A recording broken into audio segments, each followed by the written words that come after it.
You're listening to Heroes in the Moment. What's up, heroes? I'm Michael. And I'm Nathan. And today we're doing Agatha all along, episode 4. Come on down. Titled The Witch's Road. The Witch's Road. If I Can't Reach You, Let My Song Teach You is the episode title. And wow, I mean, again, this show is just being consistent among consistent. Yeah, I will say I didn't well. like this episode as much as the prior 3, but that not to say that I didn't like it. I thought it was still a good episode. Still had some really great points, really entertaining. I mean, giving us another great version of the Ballad of the Witch's Road. Yeah. It's just such a banger after banger. Yeah, I love how they all just know how to play instruments and they already know the song. Yeah, they're like down. Lily's I can play the triangle or some weird percussion instrument. She's just banging away over there. Yeah, it was so cool in that aspect. The core, part of this episode was really character development. It was really, showing us these characters, who they are, some of the background, especially Alice's story, and going into detail there was the core of this episode. And it was cool to see and witness and learn more about our coven that we're getting in these episodes. So that was cool. And that was the core of this episode. Well, let's go recount what occurred in this episode and give you our thoughts. All right. So the episode starts off with obviously digging a grave for R.I.P. Mrs. Hart. R.I.P. R.I.P. And they're digging a grave for her. And Agatha's just like, all right, let's go. Don't care whatsoever. She's so insensitive. She is so insensitive, but it's so funny. I know. She's so Catherine Hahn. She's so I love evil, you. bro. She's so good. So evil, but also gives a little human side to her in this episode, which was cool. Yeah. But anyway, she's just like, all right, let's go. And then they were like, but they're literally burying her. It's like, they'll catch up. It's so funny. Yeah, they'll catch up. Anyway, and they're like, we got an incomplete coven, all of this stuff. And they're like, and then she was like, how is it incomplete? Because she wasn't a witch. Well, I guess right. Mrs. Hart wasn't, but she was still part of their coven. Yeah, which is weird. Yeah. So you don't have to be a witch to be part of the coven? I suppose. So can I be? I'm just kidding. Saying, I guess it's got to be. I don't know. Anyway, but as they were going, they're saying we need another witch. And she's like, no, we don't. It's 2 or whatever. And they're just like, that's not what the song says. She's like, yes, it is. It was funny. And they asked her the lyrics. Yeah. And they asked her, they were like, so how many survived when you went on the road? And she said 1. So this implies a couple of things. She said 1? She said 1. Oh, I thought she said 2.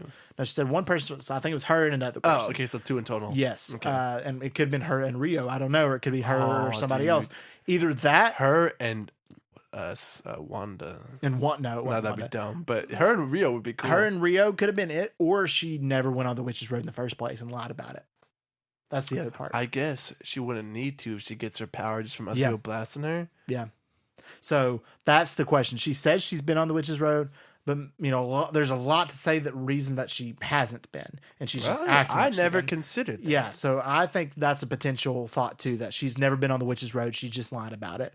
So anyway, so they decided they needed to conjure up a brand new green witch, and in doing so, in a really freaky, moment where she became Mrs. Hart's dead body and then turned into the new character, Rio emerged. Aubrey Plaza's character emerged as their new replacement coven member as the Green Witch. Kind of odd how it happened, because Rio said that she was just walking around. Yeah, she was just I was nearby and stuff, and makes you wonder. She is always planning this, probably. I mean, she always prepared planning this to come along in some capacity. Yeah. But anyway, she was supposed to be there, like we theorized in our last episode. Yeah, that she's death, but she was the Black Heart that was written down. Absolutely, she was. You know what I'm saying? So I think, she was going to be on that road. She was prepared for it. Yeah.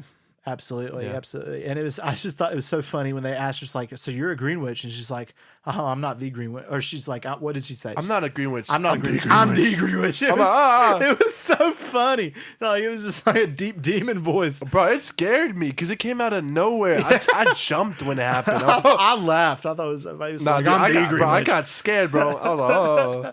Anyway, and as they went on, they were like, okay, well, now we got to move on to hopefully our next trial along the road. And they come to this house looking to where Alice, our protection witch, recognized. Okay. And this obviously goes into Alice's story. This is her trial. So with her, relationship, we don't, apparently they've been saying that her mom died on the road or her mom committed suicide. It's one of those, something happened there, which we find out more so is more likely the curse that was on her that killed her. Yeah.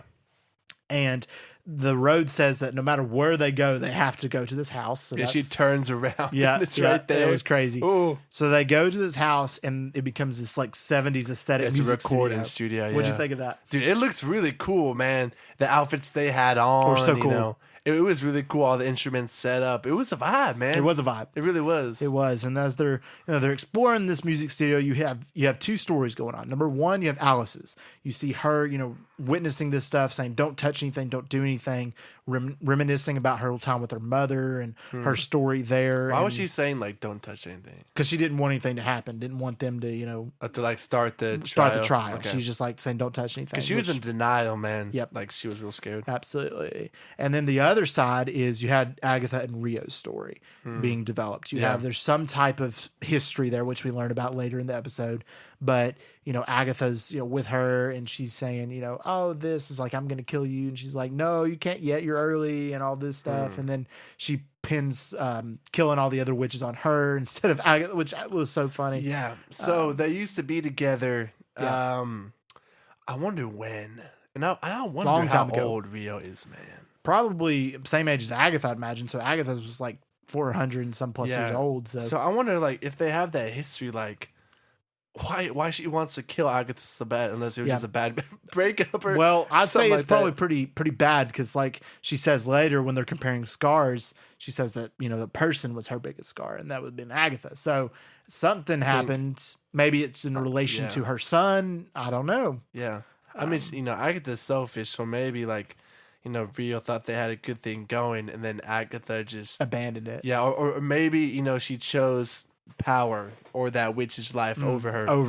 You know what I'm saying? I think that's a possibility too. Yeah. But the fact when they were talking and she broadcasts what Rio is saying through that. That was so funny. System. She's like, "Not against my new friends." Yeah, it was so funny. She's funny. What was Rio saying, that she was going to kill him or something? No, she's saying what that. What you would do is you'd kill them all and take all their power. And then she was like, "Really?" And then all this, and then she was putting on Rio for saying that and stuff. And then so they just trying to pin her, which was so funny. No, I'd actually save you guys. Yep. And then we see Teen throws in a vinyl player record, and the trial begins with the metronome dinging. And it's spinning backwards, right? It was. Yeah. Yep. So the trial's beginning, and they're trying to figure out what do they need to do. And then there's this fire demon that they can't see that is cursing Alice originally, and is now cursing others like Lilia and then Alice, where she's drawing the protective circles around them as a protection. Leaving these big old just burn marks scars down their shoulders. Crazy, man. Yeah, crazy.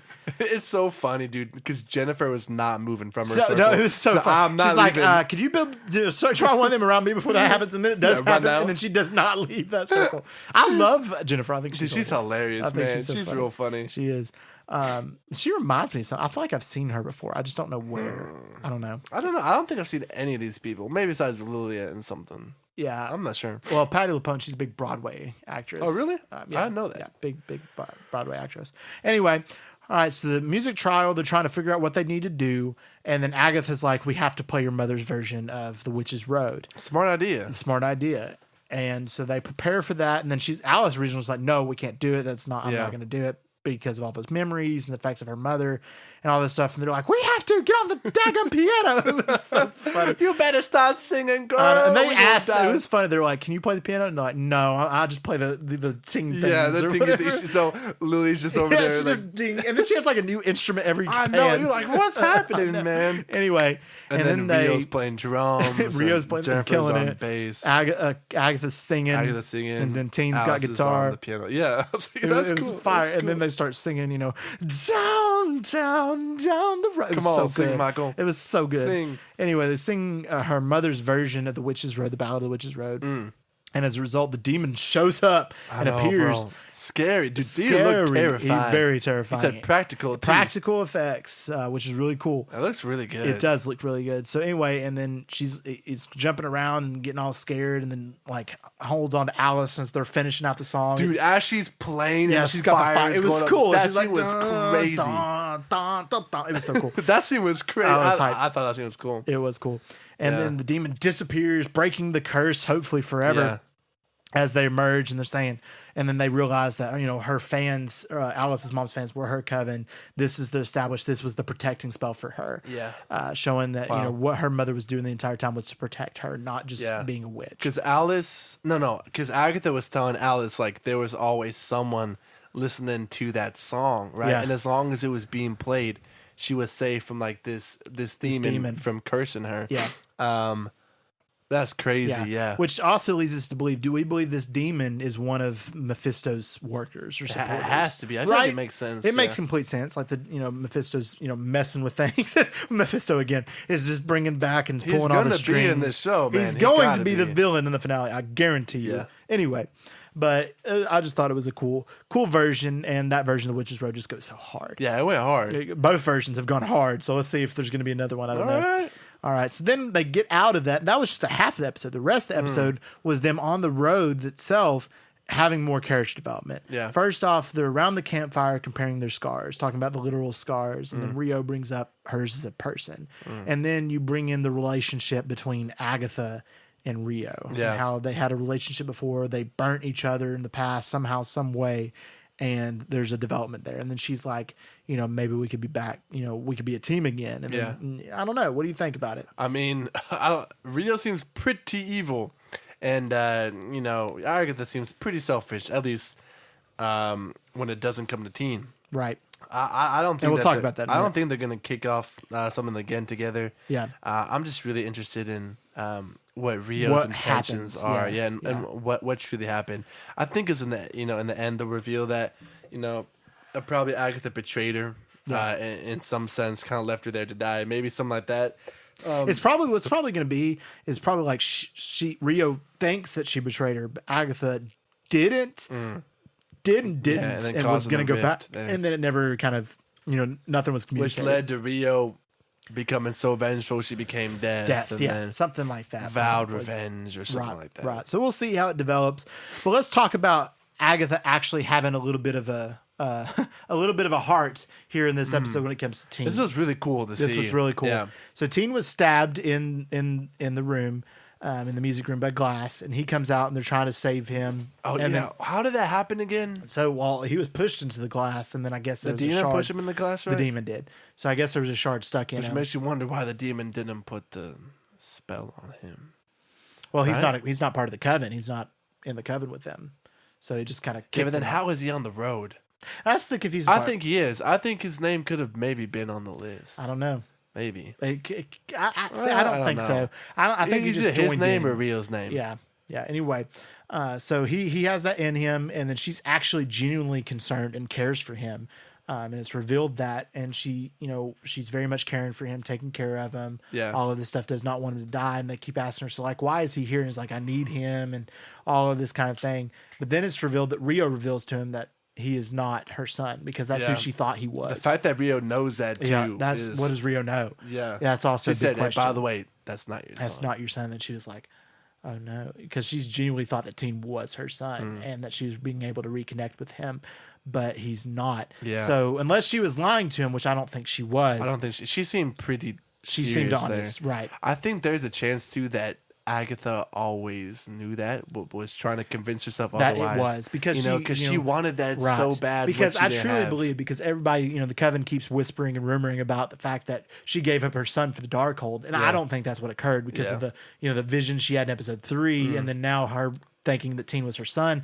I believe that either one, she was given the Darkhold for her son on purpose, and like Mephisto took her son for whatever reason needed and gave her the Darkhold and said, master this, and then you can have your son again. So I don't know what the story is for that, but I don't believe she gave up her son willingly. It wasn't like that at all for the Darkhold. So that was an interesting character development there, but it also shows that Agatha has a little bit of a heart now, and she's not completely self-centered. And that's really the first time we've seen it. It is. Like, actually the first time, because she gets real emotional. She looks like she's about to cry. Yeah. And even Rio, like, is really kind for offering that information too. Like, by the way, like, this is not your son. It really helps her out, but makes you think at the same time too. How does Rio know this? Right. Right. So how? We'll see. I don't know what exactly the plan is, but again, it's just that whole mystery factor that I think is just really cool with this show. It's like back to WandaVision again. You're actually theorizing, thinking what's going to happen next. Who's this person? What's their intention? What's the development between Rio and Agatha? What's going to happen? Yeah. It's just really cool to finally get that back again. And I'm excited to see what the next trial entails. Will it be for Lilia, you think? I've heard is I think it's teens. And that's going to be interesting. See, that's what I'm saying. Why would Teen get a trial? Why would he get a trial? Because you said he's not in the coven, so that's why he didn't get burned. Right. But what if he didn't get burned? Because him and the demon are on the same team. Or maybe he is one. I don't know. I mean, I do think there's a reason they might be showing Teen to be so sweet and innocent. Yeah, maybe he's not. That's what I'm saying. I don't know. Maybe that's a theory that would be. But I'm excited. Cool. I think this show is a great start.